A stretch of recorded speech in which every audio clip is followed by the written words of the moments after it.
Sherlock ஹோம்ஸின் சாகச கதைகள். தான் வேலைக்கு போய் சேரப்போகும் இடம் தனக்கு மர்மமாக இருக்கிறது. அப்படி எதுவும் உதவி தேவை என்றால் தனக்கு உதவ வேண்டும் என்று ஒரு பெண் ஷெர்லாக் ஹோம்ஸிடம் கேட்டுக்கொண்டாள். ஆனால் அந்த பெண் நினைத்ததற்கு மாறாக பயங்கர மர்மம் நிறைந்ததாகவும் திகிலாகவும் இருந்தது அந்த வீடு. அந்த பெண்ணுக்கு ஹோம்ஸ் எப்படி உதவினார் பார்க்கலாமா? சப்ஸ்கிரைப் பண்ணிட்டு வாங்க பார்க்கலாம். இன்று காலை வந்த கடிதத்தை பாருங்கள் என்று தனது கையில் இருக்கும் கடிதத்தை வாட்சனிடம் கொடுத்தார் ஹோம்ஸ். அது முந்திய மாலை தேதியிடப்பட்டு மாண்டேக் பிளேஸிலிருந்து அனுப்பப்பட்ட கடிதம். அதில், டியர் ஹோம்ஸ், அன்பு வணக்கம்.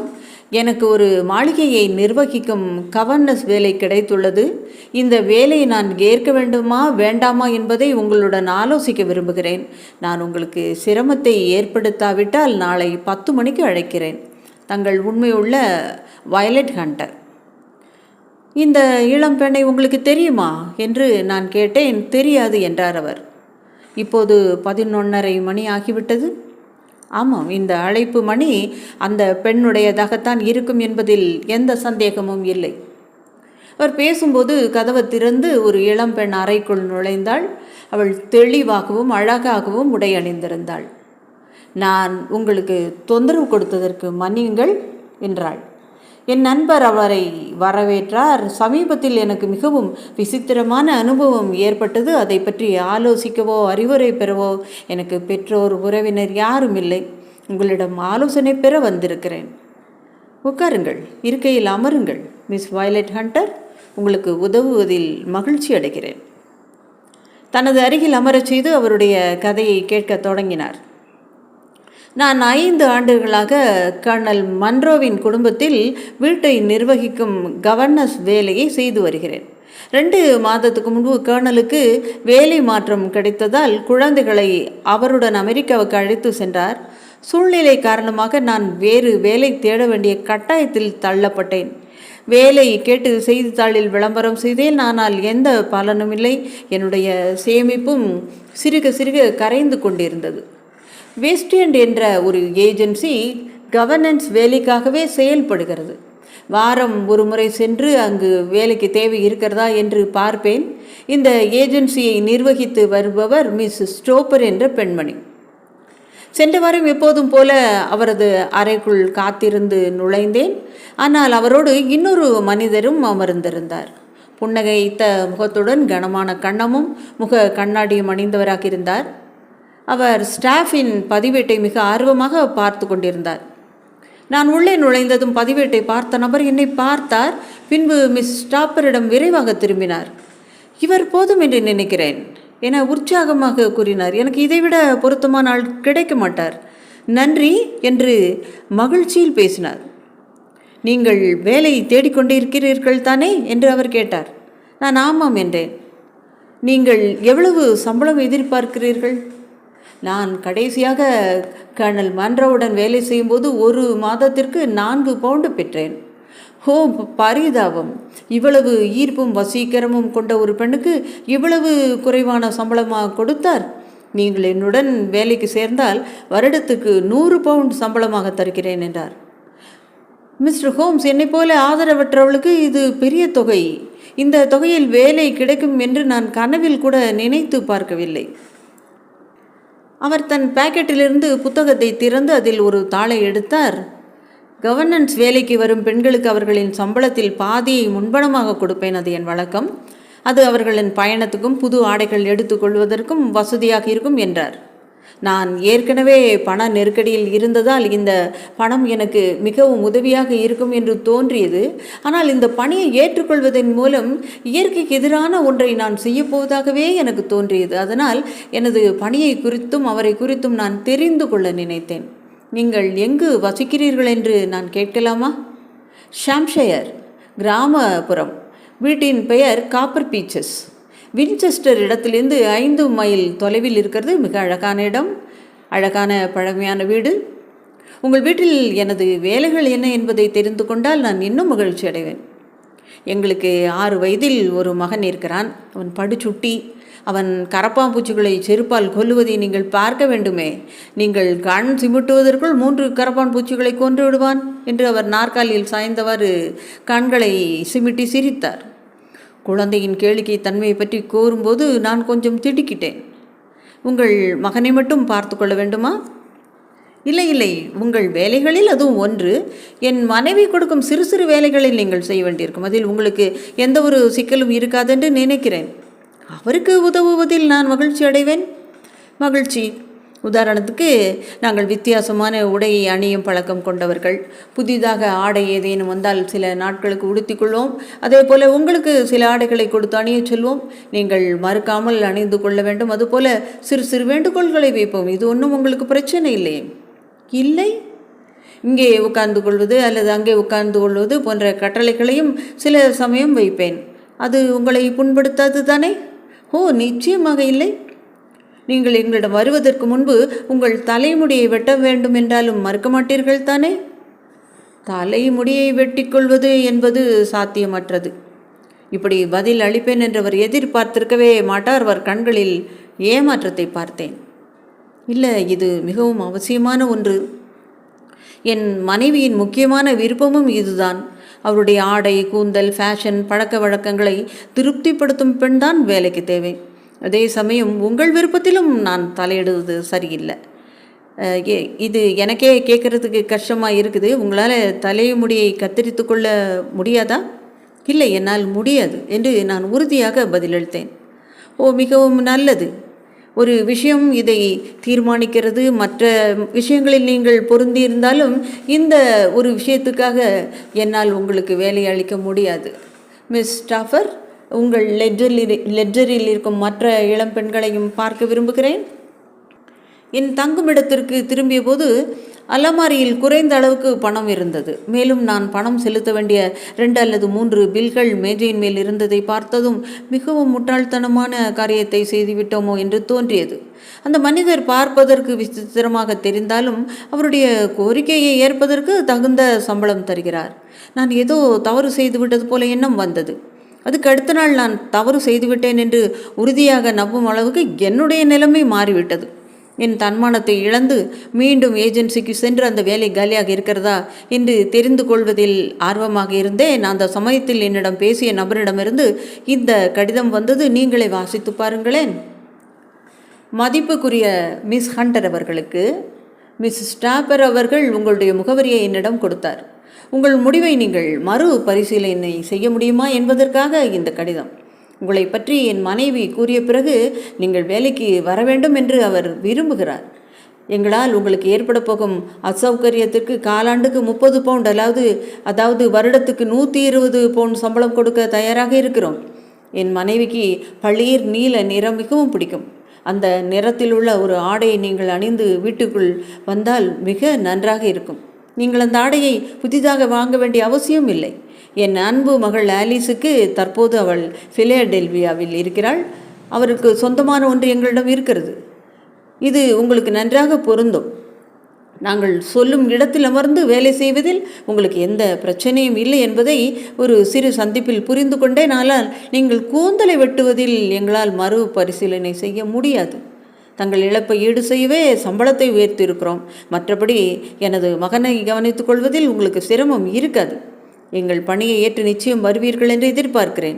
நீங்கள் எந்த ரயிலில் வருகிறீர்கள் என்று சொன்னால் உங்களுக்காக குதிரை வண்டியோடு ரயில் நிலையத்தில் காத்திருப்பேன்.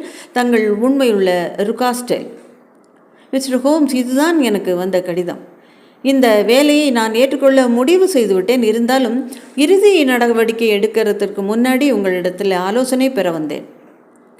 நீங்கள் முழுமையான மனதுடன் முடிவை எடுத்த பிறகு செயல்படுத்துங்கள் என்று ஹோம்ஸ் சிரித்தபடி கூறினார். ஆனால் நீங்கள் இந்த வேலையை மறுக்க அறிவுரை கூற மாட்டீர்களா? என்னுடைய சகோதரிக்கு இப்படி ஒரு வேலை கிடைத்தால் நான் கண்டிப்பாக நிராகரிக்க அறிவுறுத்துவேன். இதுக்கு என்ன அர்த்தம்? முழுமையான தகவல் இல்லாமல் எந்த கருத்தையும் கூற முடியாது. உங்கள் கருத்து என்ன? மிஸ்டர் ருகாஸ்டலை பொறுத்தவரை நல்ல மனிதராகத்தான் இருக்கிறார். அவருடைய மனைவிக்கு பித்து பிடித்திருக்கலாம். அவரை சமாளிப்பதற்காக என்னை பணியமர்த்துகிறார்களோ என்று அச்சமாக இருக்கிறது. அவர் மனைவியால் ஏற்படும் மன அழுத்தத்தை வெளியில் காட்டிக்கொள்ளாமல் இருக்க நகைச்சுவையாக பேசுவது போல தன்னை காட்டிக்கொள்கிறார் என்று தோன்றுகிறது. நீங்கள் கூறுவது போல் இருப்பதற்கு சாத்தியம் இருக்கிறது. ஆனால் ஒரு இளம்பெண் தனியாக தங்கும் அளவுக்கு பாதுகாப்பான வீடாக எனக்கு தோன்றவில்லையே. ஆனால் இவ்வளவு சம்பளம் இந்த வேலைக்கு யார் தருவார்கள்? நல்ல ஊதியம்தான். அதுதான் எனக்கு சந்தேகத்தை ஏற்படுத்துகிறது. 40 பவுண்ட் ஊதியம் கொடுக்க வேண்டிய இடத்தில் எதற்காக 120 பவுண்ட் ஊதியம் கொடுக்க முன்வர வேண்டும்? இதன் பின்னால் ஏதோ வலுவான காரணம் இருக்கணும். எனக்கு நீங்கள் உதவியாக இருப்பீர்கள் என்ற நம்பிக்கையில்தான் நான் சூழ்நிலையை விளக்கியிருக்கிறேன். இந்த வேலையை ஏற்பதை தவிர எனக்கு இப்போது வேறு வழியே இல்லை. அங்கு எனக்கு ஏதாவது சிக்கல் ஏற்பட்டால் நீங்கள் உதவி செய்வீர்களா? இந்த நம்பிக்கையை நீங்கள் கொடுத்தால் நான் தைரியமாக பணியில் சேருவேன். என் உதவி கண்டிப்பாக உங்களுக்கு உண்டு. உங்களுக்கு அங்கே ஏதாவது சந்தேகமோ ஆபத்தோ ஏற்பட்டால். என்ன ஆபத்தா? எந்த மாதிரி ஆபத்து வரும் என்று நீங்கள் எதிர்பார்க்கிறீர்கள்? எந்த மாதிரி வரும் என்று நாம் முன்பே கணித்துவிட்டால் அதன் பெயர் ஆபத்தில்லை. ஆனால் பகலோ இரவோ எந்த நேரமானாலும் ஒரு தந்தி போதும், நாங்கள் உதவிக்கு வருவோம். அது போதும். அவள் நாற்காலியிலிருந்து விறுவிறுப்பாக எழுந்தாள். இப்போது என்னால் தைரியமாக செல்ல முடியும். நான் திரு ருக்காஸ்டலுக்கு எப்போது வருகிறேன் என்று கடிதம் எழுத வேண்டும். இன்றிரவு என் தலைமுடியை வெட்டுவிட்டு நான் நாளைக்கு வின்செஸ்டருக்கு பயணிக்கிறேன். ஹோம்ஸிடம் நன்றி கூறிவிட்டு எங்கள் இருவருக்கும் வணக்கம் தெரிவித்துவிட்டு சென்றாள். அவள் படியில் இறங்குவதை உறுதி செய்து கொண்டு, நல்ல வேலையாக இந்த பெண் தைரியமானவளாக இருக்கிறாள் என்றேன். அவள் தைரியமாக இருந்தாக வேண்டும். என் கணிப்பு சரியாக இருந்தால் சில நாட்களில் அவளிடமிருந்து தந்தி வரும். அப்படி இல்லையென்றால் என் கணிப்பு பொய் என்பதை நான் ஏற்றுக்கொள்ள வேண்டும் என்று ஹோம்ஸ் கூறினார். எனது நண்பரின் கணிப்பு சரி என்று சொல்வதற்கு அதிக காலம் எடுக்கவில்லை. ஒரு 15 நாட்கள் கடந்தது.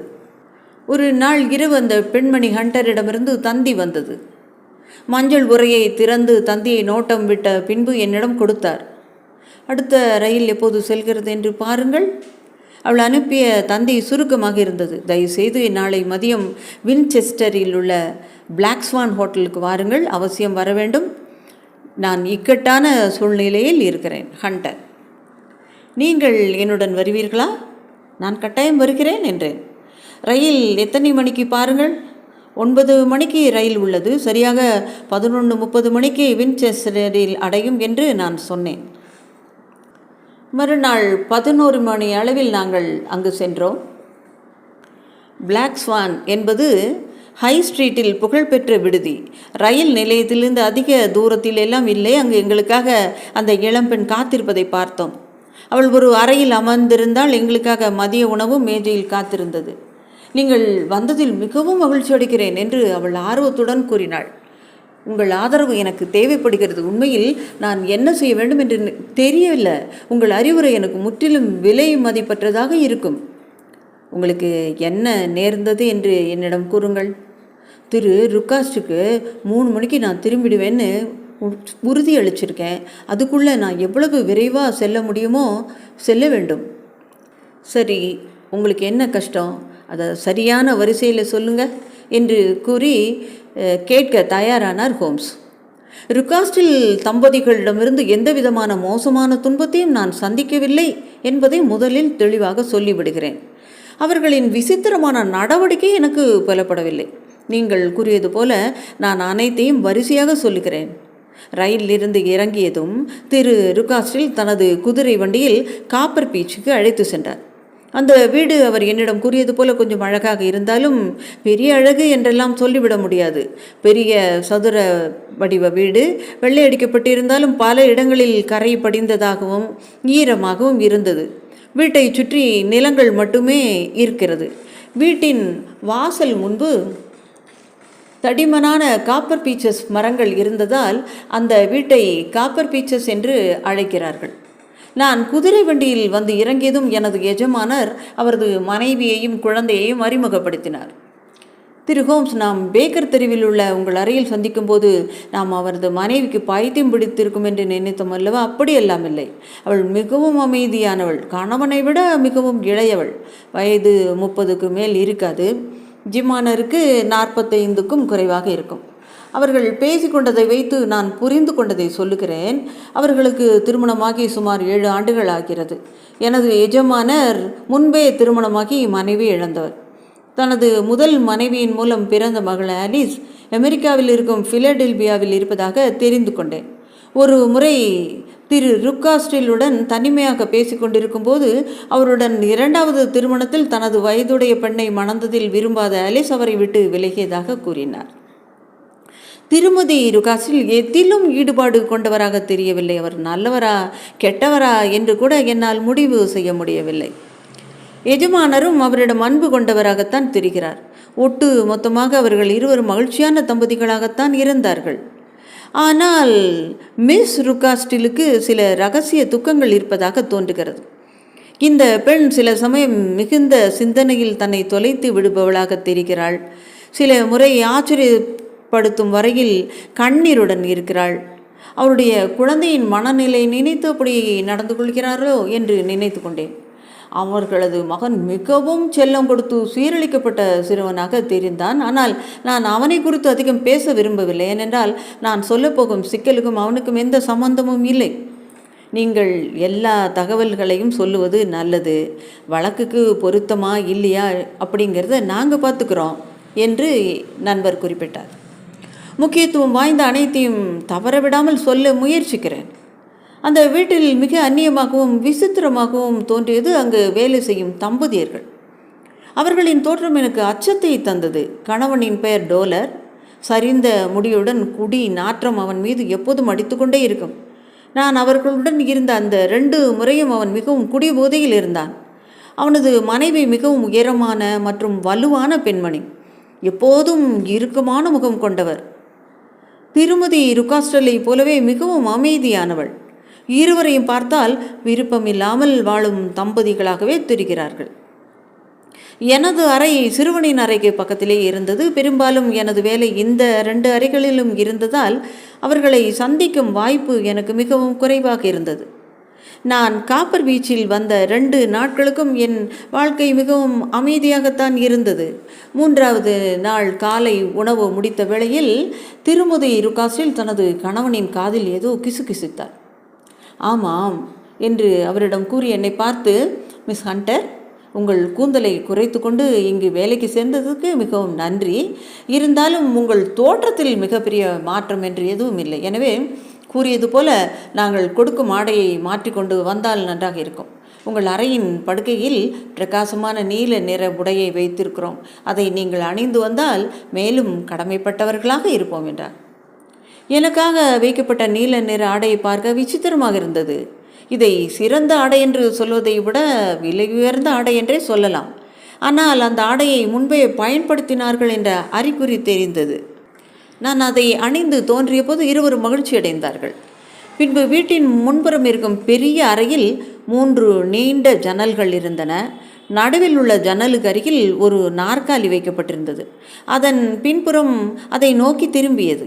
இதில் என்னை உட்காரும்படி சொன்னார்கள். பின்னர் திரு ருக்காஸ்டில் அறையின் மறுபுறம் மேலேயும் கீழேயும் நடந்து நான் கேட்டிராத வேடிக்கையான கதைகளை சொன்னார். அவர் இவ்வளவு நகைச்சுவையாக பேசுவார் என்று யாரும் எதிர்பார்க்கவில்லை. நான் மிகவும் களைப்படையும் வரை சிரித்தேன். ஆனால் எந்த நகைச்சுவைக்கும் திருமதி ருக்காஸ்டில் சிரிக்கவே இல்லை. தன் கைகளை மடிமேல் வைத்து கொண்டு விரக்தியுடன் அமர்ந்திருந்தார். 1 மணி நேரத்துக்கு பிறகு எஜமானர் திடீரென்று அன்றைய கடமைகளை தொடங்குவதற்கான நேரம் வந்துவிட்டதென்று கூறி எனது ஆடையை மாற்றிக்கொண்டு செல்லலாம் என்று குறிப்பிட்டார். 2 நாளைக்கு பிறகு மீண்டும் நான் ஆடையை மாற்றிக்கொண்டு மீண்டும் ஜன்னலின் அருகில் அமர்ந்தேன். என் முதலாளி தன்னுடைய மகத்தான வேடிக்கை கதைகளை மீண்டும் கூற நான் மிகவும் மனவிட்டு சிரித்தேன். அதை தவிர்க்க முடியாமல் சொன்னார். பின்னர் அவர் எனக்கு ஒரு மஞ்சள் அட்டைப்படம் போட்ட நாவலை கொடுத்தார். அதை சத்தமாக படிக்க என்னை கேட்டுக்கொண்டார். நான் ஒரு அத்தியாயத்தை தொடங்கி சுமார் 10 நிமிடங்கள் படித்தேன். பின்னர் திடீரென்று ஒரு வாக்கியத்தின் நடுவில் தனது தினசரி வேலைகளை தொடங்க வேண்டும் என்று சொல்லி எனது ஆடையை மாற்றிக்கொள்ளுமாறு சொன்னார். திருமதி ஹோம்ஸ் முகத்தில் எந்த சலனமுமே கிடையாது. என் முகத்தை திருப்பி ஜன்னலுக்கு வெளியே என்ன நடக்கிறது என்று பார்க்க வேண்டும் என்று ஆசைப்படுவேன். ஆனால் ஒவ்வொரு முறையும் அவர்கள் என்னை திரும்பி பார்க்க விடாமலே செய்து கொண்டிருந்தார்கள். அதனால் நான் ஒரு தந்திரத்தை கையாண்டேன். என் உடைந்த கை கண்ணாடியை கைக்குட்டையில் மறைத்து வைத்தேன். அடுத்த சந்தர்ப்பத்தில் அவர் பேசிக்கொண்டிருக்கும்போது என் சிரிப்பின் நடுவே கைக்குட்டையை கண் அருகில் பின்னாடி இருப்பதை பார்த்தேன். முதலில் நான் ஏமாற்றமடைந்தேன். அங்கே எதுவும் இல்லை, அப்படித்தான் முதலில் நினைத்தேன்.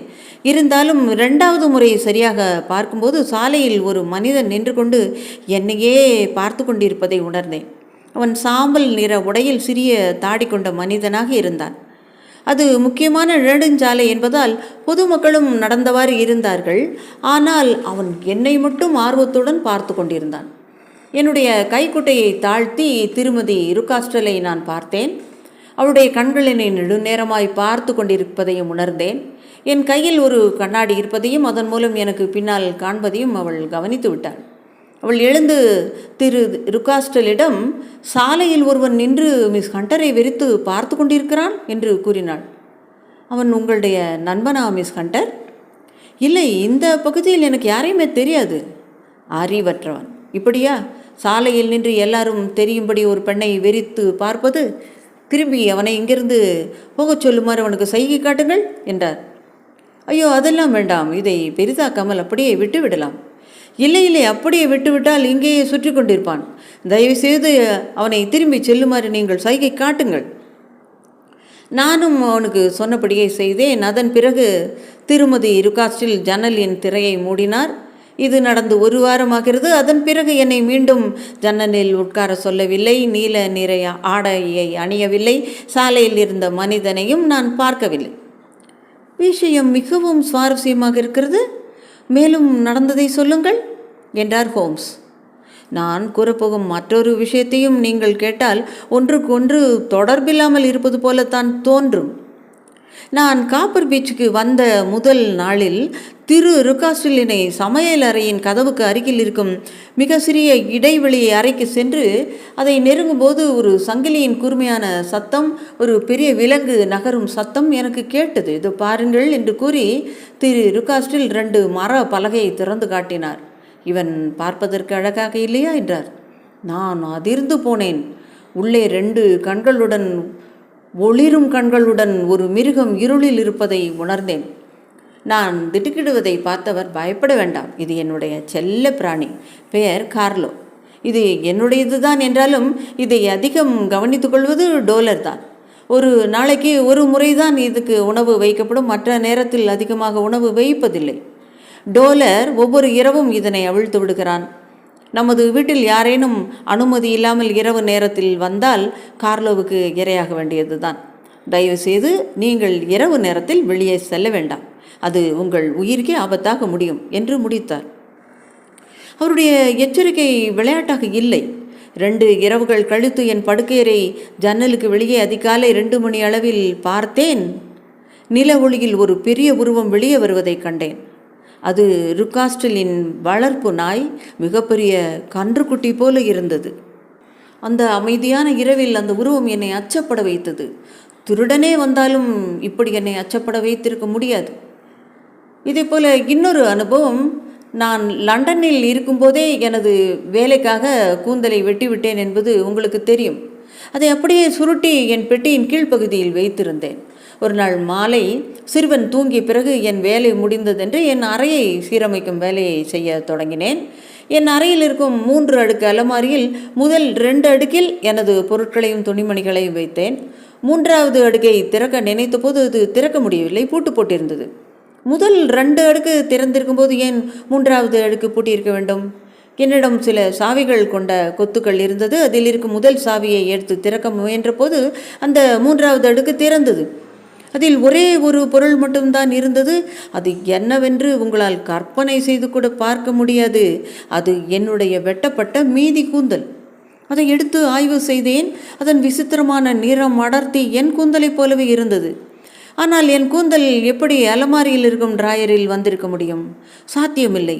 நடுங்கும் கைகளால் நான் எனது பெட்டியை திறந்து பார்த்தேன். அதில் என் கூந்தல் இருந்தது. 2ஐயும் அருகில் வைத்து பார்த்ததில் 2க்கும் வித்தியாசமே இல்லை. விடை காண முடியாத குழப்பத்தில் ஆழ்ந்தேன். பிறகு அந்த 3வது அடுக்கில் இருந்த கூந்தலை அதில் வைத்து பூட்டிவிட்டேன். யாரிடமும் எதுவும் சொல்லவில்லை. மிஸ்டர் ஹோம்ஸ், இயல்பாகவே நான் எதையும் கூர்ந்து கவனிப்பவள் என்பது என்னிடம் பேசியதிலிருந்து உங்களுக்கு தெரிந்திருக்கும். வீட்டுக்கு வந்த சில நாட்களிலேயே அனைத்து அறைகளையும் பற்றி முழுமையாக தெரிந்து கொண்டேன். வீட்டின் முதல் தளத்தில் இருக்கும் ஒரு பகுதியை யாரும் உபயோகிக்காமல் இருப்பதை கவனித்தேன்.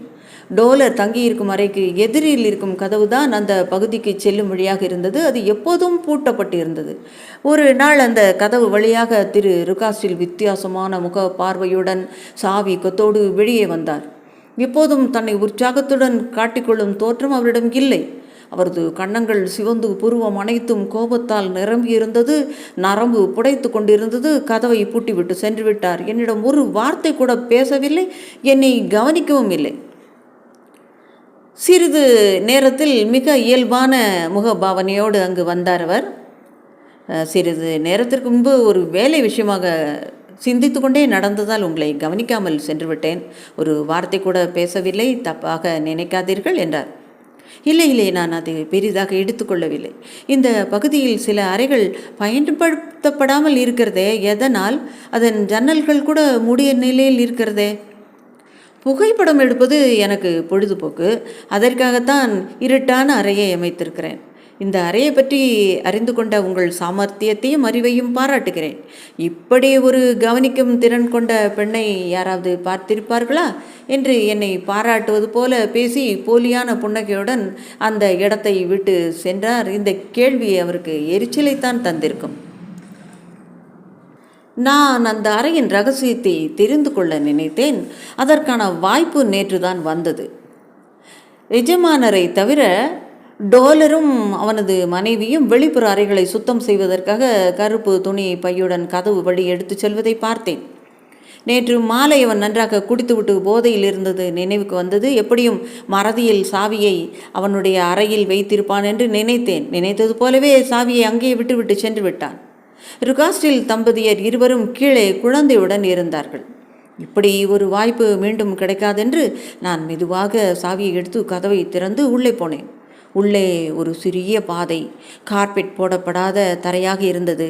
பாதையின் சிறிது தொலைவில் திரும்பியதும் 3 கதவுகள் இருந்தது. முதலாம் மற்றும் 3வது கதவு திறந்திருந்தது. அதில் ஒன்றும் இல்லை. மிகுந்த தூசிகள் நிரம்பியிருந்தது. மாலை வெளிச்சம் உள்ளே வராத அளவுக்கு தூசிகள் அதிகமாக இருந்ததென்று சொல்லலாம். அந்த அறை கதவு பூட்டப்பட்டிருந்தது. மேலும் கதவின் இடையில் தடித்த இரும்பு போடப்பட்டு அவற்றின் இருக்கும் வளையத்தில் மாட்டி பூட்டு போடப்பட்டிருந்தது.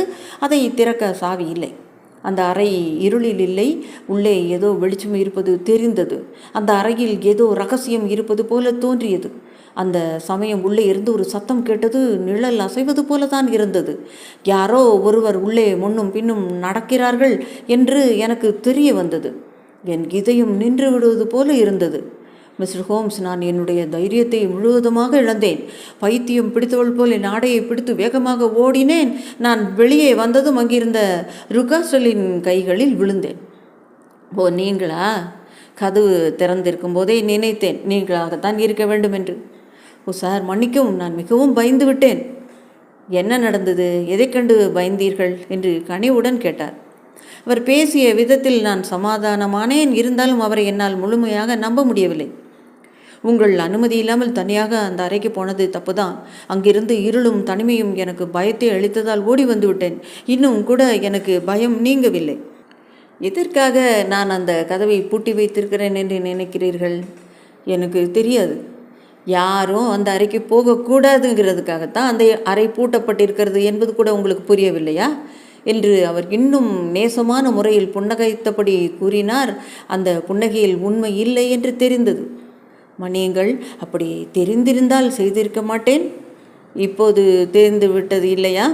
மீண்டும் அந்த அறைக்கு நீங்கள் காலடி எடுத்து வைத்தால் உங்களை அந்த நாய்க்கீரையாக போட்டு விடுவேன் என்று உரத்த குரலில் கூறினார். இதுவரை அவரிடம் இருந்த புன்னகை மறைந்து விட்டது. நான் மேலும் அச்சமடைந்தேன். என்ன செய்வதென்று தெரியாமல் என் அறைக்கு வந்தேன். என் படுக்கையில் நடுங்கியபடி படுத்து கொண்டிருந்தேன். இதை பற்றி யாரிடம் ஆலோசிக்கலாம் என்று தெரியவில்லை.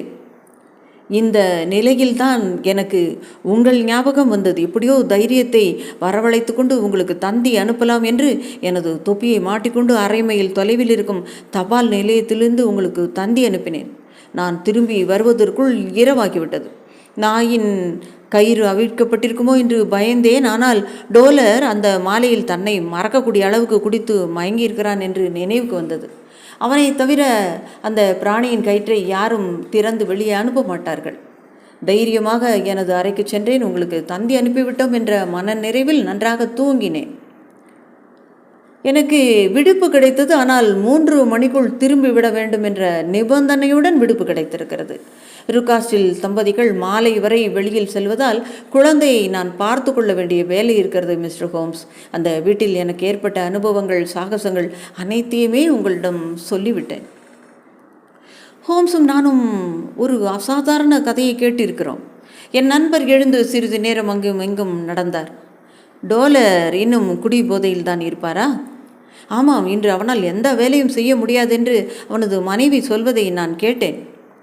நல்லது. ருகாஸ்டில் தம்பதியர்கள் இன்றிரவு வெளியே போகிறார்கள் தானே? ஆமாம்.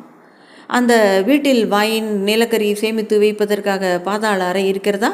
அதை பூட்டுவதற்காக பூட்டும் வேண்டும். ஆமாம், பாதாள அறையில்தான் இருக்கிறது.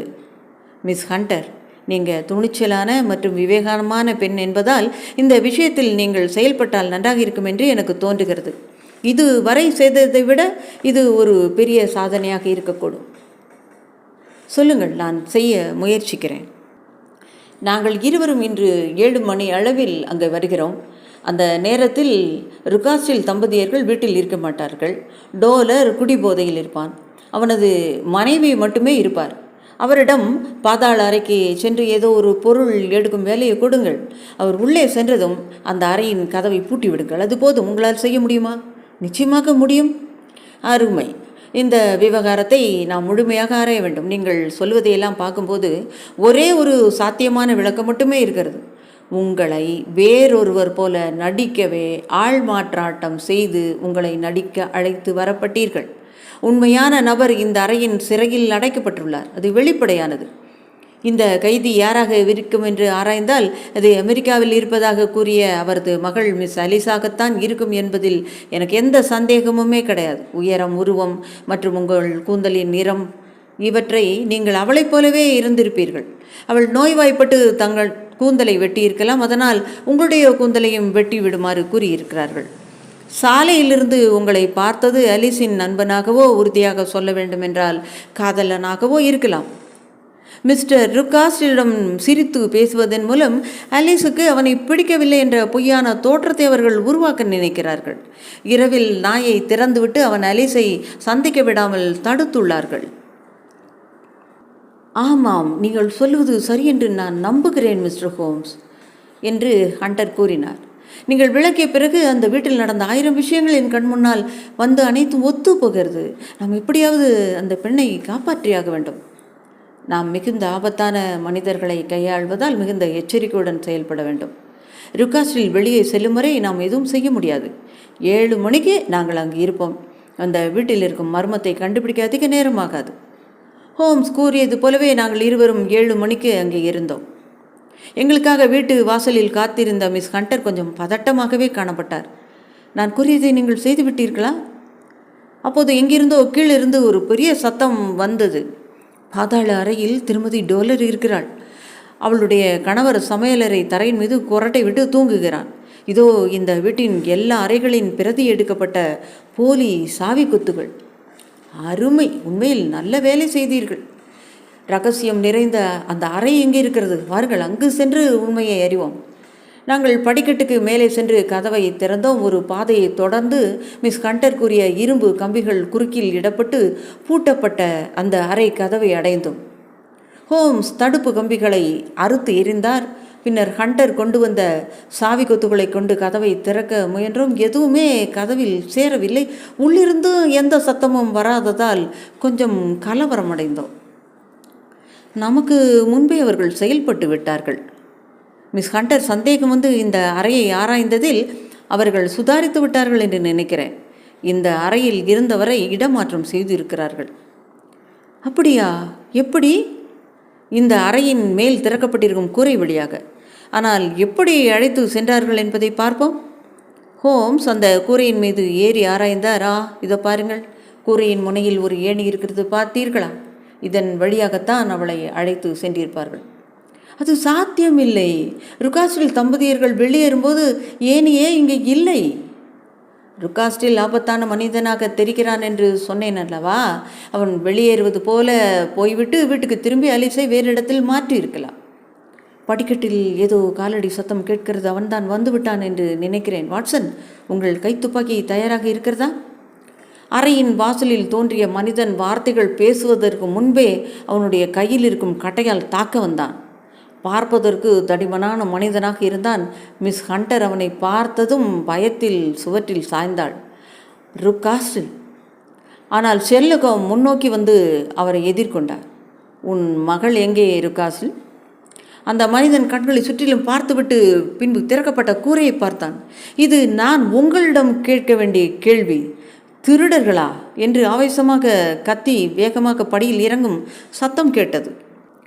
முன் கதவை மூடுவது நல்லது என்று ஹோம்ஸ் கூறினார். நாங்கள் அனைவரும் ஒன்றாக படிக்கட்டுகளில் இறங்கினோம். நாங்கள் அனைவரும் வரவேற்பு அறையை அடைந்த போது நாய் குலைக்கும் சத்தமும் ஒரு மனிதனின் அபய குரல் சத்தமும் கேட்டது. அந்த அவல குரலை காதால் கேட்க சகிக்கவில்லை. ருகாஸ்டல் தான் போராடி கொண்டிருந்தான். அட கடவுளே, திடீரென நாயை யாரோ அவிழ்த்து விட்டார்கள். இதற்கு 2 நாளாக உணவு போடவில்லையே, யாராவது காப்பாற்றுங்கள் என்று கூக்குரலிட்டார். நானும் ஹோம்ஸும் சத்தம் வரும் திசை நோக்கி ஓடினோம். எங்கள் பின்னால் நாயை அவிழ்த்த டோலர் ஓடி வந்து நின்றான். நாங்கள் அனைவரும் பட்டினியால் கோபம் கொண்ட நாயை பார்த்தோம். அது ருகாஸ்டலின் தொண்டை மீது தனது பசியை தீர்த்து கொள்ள நினைத்தது. தன்னை காப்பாற்றுமாறு அவன் கதறி கொண்டிருந்தான். நான் ஓடி அதன் மூளை மீது துப்பாக்கியை வைத்து சுட்டேன். அது அப்படியே சுருண்டு விழுந்தது. நாயின் பிடியிலிருந்து மீட்டு அவரை வீட்டுக்குள் அழைத்து சோஃபாவில் படுக்க வைத்தோம். நான் அவருக்கு முதல் உதவி வழங்கி கொண்டிருந்தேன். அவருடைய உயிருக்கு ஆபத்து இல்லை என்றாலும் வலியால் துடித்து கொண்டிருந்தார். மற்றவர்கள் அவரை சுற்றி நின்று கொண்டிருந்தார்கள். அப்போது அறையின் கதவு திறந்து உயரமான ஒரு பெண் வந்தார். திருமதி டோலர் என்று மிஸ் ஹண்டர் கத்தினார். ஆம், மிஸ் ஹண்டர். ருகாஸ்டில் உங்களிடம் வருவதற்கு முன்பு பூட்டிய பாதாள அறையை திறந்துவிட்டு தான் வந்தார். உங்கள் திட்டத்தை பற்றி முன்னாலேயே சொல்லியிருந்தால் நான் அனைத்தையுமே சொல்லியிருப்பேனே. தேவையில்லாமல் உங்கள் சிரமத்தை நீங்கள் தவிர்த்திருக்கலாம். உங்கள் சந்தேகம் அனைத்தையும் நான் தெளிவுபடுத்துகிறேன். இதை காவல்துறையிடமோ நீதிமன்றத்திலோ சொல்ல வேண்டும் என்றாலும் நான் தயாராக இருக்கிறேன். நான் எப்போதும் அவள் பக்கம்தான் நிற்பேன் என்பதில் உறுதியாக இருக்கிறேன். ஆமாம், நான் அலிஸின் தோழி என்பதை மறக்காதீர்கள். மிஸ் அலிஸ் இந்த வீட்டில் ஒருபோதும் மகிழ்ச்சியாக இருக்கவே இல்லை. அவளுடைய தந்தை 2வது திருமணம் செய்த பிறகு இந்த வீட்டில் அவளை குறித்து யாருமே கவலைப்படவே இல்லை. அப்போதுதான் ஒரு தோழியின் மூலம் திரு ஃபோலரை சந்திக்கும் வாய்ப்பு அவளுக்கு கிடைத்தது. இருவரும் காதலிக்க தொடங்கினார்கள். இதற்கு பிறகு அலிஸின் நிலைமை மிகவும் மோசமானது. அலிஸுக்கு இந்த சொத்தில் உரிமை இருக்கிறது. ஆனால் அவள் சொத்து பற்றி ருகாஸ்டலிடம் பேசினதில்லை. அனைத்தும் அவரது கட்டுப்பாட்டில் தான் விட்டுவிட்டாள். ருகாஸ்டில் அவளுக்கு திருமணம் ஆகாத வரை தனது பிடியில் இருப்பாள் என்று நினைத்தார். அவள் திருமணம் செய்து கொண்டு கணவனிடம் சொத்துக்காக உரிமை கோரினால் சட்டமும் அவளுக்கு சாதகமாக இருக்கும். அதனால் அவளுக்கு திருமணம் நடந்தாலும் நடக்கவில்லை என்றாலும் சொத்தில் உரிமம் கேட்க மாட்டேன் என்பதை எழுதி தர சொல்லி அலிஸை துன்பப்படுத்தினார். அலிஸ் எழுதி தர மறுத்தாள். அவள் துன்பப்படுத்தியதில் அலிஸுக்கு மூளை காய்ச்சல் வந்துவிட்டது. 6 வாரங்கள் படுக்கையில் இருந்தாள். அவளுடைய அழகான கூந்தலை வெட்ட வேண்டியதாக இருந்தது. இவ்வளவு நடந்தும் திரு ஃபோலர் அலிஸை மனதார விரும்பினார். அவளை எக்காரணத்தை கொண்டும் அவளை கைவிட நினைக்கவில்லை. நீங்கள் கூறியதை வைத்து என்னால் அனைத்து விஷயங்களும் இணைத்து பார்க்க முடிகிறது. அவர்களுடைய காதலின் தீவிரத்தை உணர்ந்த ருகாஸ்டில் அவளை மேலறையில் வீட்டு சிறையில் வைத்து விட்டார். அப்படித்தானே? ஆமாம். திரு ஃபோலரை ஏமாற்றுவதற்காகத்தான் மிஸ் ஹண்டரை லண்டனில் இருந்து வரவழைத்தார். திரு ஃபோலர் அலிஸை எளிதில் விட்டு கொடுப்பதாக இல்லை. அவர் உங்களை சந்தித்து தன் பக்கத்தில் இருக்கும் நியாயத்தை விளக்கி உங்கள் உதவியை நாடியிருக்கிறார் என்றார் ஹோம்ஸ். மிஸ்டர் ஃபோலர் நல்ல மனிதராக தெரிந்தார். எதையும் சிந்தித்து செயல்படக்கூடியவராக இருந்தார். அதனால்தான் நான் அவருக்கு உதவி செய்தேன் என்று திருமதி டோலர் அமைதியாக கூறினார். நல்ல மனிதரை அலிஸ் திருமணம் செய்து கொள்ள வேண்டும் என்பதற்காக அவருக்கு உதவ முன்வந்தீர்கள். உங்கள் எஜமானர் வெளியே சென்ற தருணத்தில் ஒரு ஏணியை கூரையின் அருகில் வைத்து அவர்கள் தப்புவதற்கு உதவி செய்திருக்கிறீர்கள். ஆமாம், நடந்ததை நீங்களே அப்படி பார்த்தது போல சொல்லிவிட்டீர்களே. திருமதி டோலர், நடந்ததுக்கு நாங்கள் உங்ககிட்ட மன்னிப்பு கேட்டுக்கிறோம். இங்கே இருக்கும் ரகசியத்துக்கும் உங்களுக்கும் சம்பந்தம் இருக்கும் என்று சந்தேகப்பட்டு விட்டோம். பல கேள்விகளுக்கு விளக்கமளித்து குழப்பத்தை தீர்த்து விட்டீர்கள். இதோ மருத்துவரும் திருமதி ருகாசிலும் வந்துவிட்டார்கள். வாருங்கள் வாட்சன், நாம் இருவரும் மிஸ் ஹண்டர் துணைக்கு செல்லுவோம். இதற்கு மேலே நாம் இங்கு இருக்கக்கூடாது, நமக்கு இங்கே வேலை இல்லை. இப்படித்தான் காப்பர் பீச்சின் வீட்டில் இருந்த மர்மத்தை விளக்கினோம். திரு ருகாஸ்லின் உயிருக்கு எந்த ஆபத்தும் இல்லை. ஆனால் முன்பு போல் அவரால் நடக்க முடியவில்லை. மனைவியின் உதவியுடன் நன்றாக வாழ்ந்து கொண்டிருக்கிறார். திருமணம் செய்து கொண்ட ஃபோலரும் அலிஸும் மறுநாளே மொரீசியஸ் தீவுக்கு சென்று விட்டார்கள். வழக்கு முடிந்த பின் மிஸ் ஹண்டர் எங்கே இருக்கிறார் என்பதை தெரிந்து கொள்ள ஹோம்ஸ் ஆர்வம் காட்டவில்லை. இப்போது அவள் ஒரு தனியார் பள்ளியின் தலைமை ஆசிரியராக இருக்கிறாள். வாழ்க்கையின் மேலும் பல வெற்றிகளை அவள் பெறுவாள் என்று நான் நம்புகிறேன். கதை நிறைந்தது. மீண்டும் இதே த்ரில் நிறைந்த வேறு ஒரு வீடியோவில் உங்களை சந்திக்கிறேன். சப்ஸ்கிரைப் பண்ணுங்கள், லைக் பண்ணுங்கள், உங்களுக்கு பிடிச்சவங்களுக்கு ஷேர் பண்ணுங்கள். ராஜி ஸ்டோரிஸிலிருந்து உங்கள் நான். நன்றி.